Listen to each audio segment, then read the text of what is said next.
আমি যেতিয়া মানুহৰ লগত কথা পাতোঁ সেই সময়ত কিছুমান এনেকুৱা কথা কৈ পেলাওঁ যি কথা কোৱাৰ পিছত অনুভৱ হয় যে এইটো কথা ক'ব নালাগিছিল। সেইবাবে মানুহৰ লগত যেতিয়া কথা পাতিব তেতিয়া নিজকে কণ্ট্ৰোল কৰি কথা কোৱা উচিত।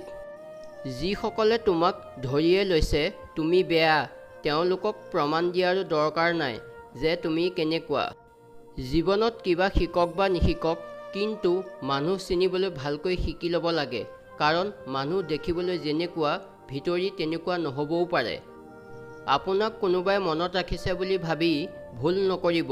এইখন স্বাৰ্থপৰ পৃথিৱী আৰু ইয়াত মানুহক মানুহে প্ৰয়োজন অনুসৰিহে ব্যৱহাৰ কৰে। মুখৰ ভাষা বেয়া হ'লেই বুলি যে চৰিত্ৰ বেয়া হ'ব সেইটো নহয়। মিঠা মিঠা কথাৰ আঁৰতো বহুতৰ বেয়া চৰিত্ৰ লুকাই থাকে।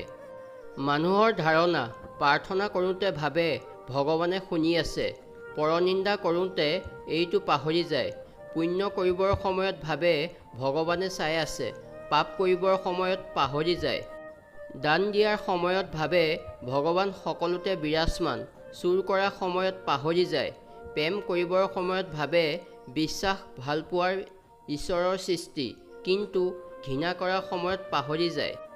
যিয়ে নিজৰ বেয়া সময় অতিবাহিত কৰিছে সি কেতিয়াও আনৰ বেয়া চিন্তা কৰিব নোৱাৰে।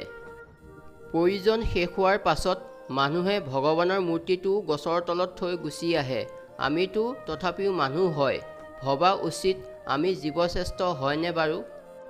টকা নোহোৱা মানুহৰ সপোন, আনন্দ, আৱেগ, অভিযোগ এইবোৰৰ কোনো মূল্য নাই। বুজাবুজি কৰি থাকোঁতেই জীৱনটো পাৰ হৈ যায়। সেইবাবে সৰু সৰু কথাত সুখী হৈ থকা ভাল, নোহোৱাবোৰক লৈ দুখত থকাতকৈ। বেয়া সময়বোৰে আমাক কষ্ট দিয়ে, কষ্টবোৰে আমাক শিক্ষা দিয়ে আৰু সেই শিক্ষাবোৰে আমাক জীৱন যুঁজত জয় হ'বলৈ শক্তি দিয়ে আৰু সেই শক্তি আমি ভগৱানৰ পৰাই পাওঁ।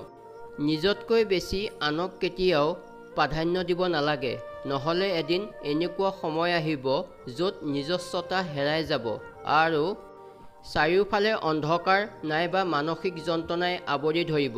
মনত ৰাখিব, বিপদত পেলোৱা আৰু বেয়া বদনাম কৰা মানুহৰ এই পৃথিৱীত অভাৱ নাই, কিন্তু বিপদত সহায় কৰা আৰু ভালত প্ৰশংসা কৰা মানুহ সীমিত। সুখ দুখ সকলোৰে আছে, ইয়াত ক'বলৈ একো নাথাকে। কাৰণ জীৱনৰ ডায়েৰীখনত চিয়াঁহীৰ দাগ নবহে, ইয়াত দাগ বহে কাৰোবাৰ মৰম, বিশ্বাস আৰু আৱেগ অথবা আঘাতৰ, যি আমাক আপোনবোৰে দি যায়। মানুহে যে কেৱল স্বাৰ্থত চলে তাৰ প্ৰমাণ বাতৰি কাকতখনকে ল'ব পাৰি। ৰাতিপুৱা বাতৰি কাকতখন অতি জৰুৰী, মূল্যৱান, কিন্তু ৰাতি হ'লে আৱৰ্জনা হৈ পৰে। সঁচাকৈয়ে জীৱনটো এটা সৰল অংকৰ দৰে, য'ত দুখবোৰ যোগ হয়, সুখবোৰ বিয়োগ হয়, হাঁহিবোৰ পূৰণ হয় আৰু বেদনাবোৰ হৰণ হয়। বাকী থাকে মাত্ৰ আশা, যি কেতিয়াও শেষ নহয়। ভাঙি পৰা জীৱনটোক যদি আপুনি পুনৰ সজাই ল'ব পাৰিছে তেন্তে ই আপোনাৰ এক শ্ৰেষ্ঠতম সফলতা। জীৱনক আগুৱাই নিয়াৰ পথ কোনেও বনাই নিদিয়ে, নিজেই তৈয়াৰ কৰি ল'ব লাগে। ৰূপৰ সহায়তো সকলোৱে নিজক সজাব পাৰে, কিন্তু যি গুণ আৰু চৰিত্ৰৰ দ্বাৰা নিজকে সজাব পাৰে সেয়াই প্ৰকৃত মানুহ।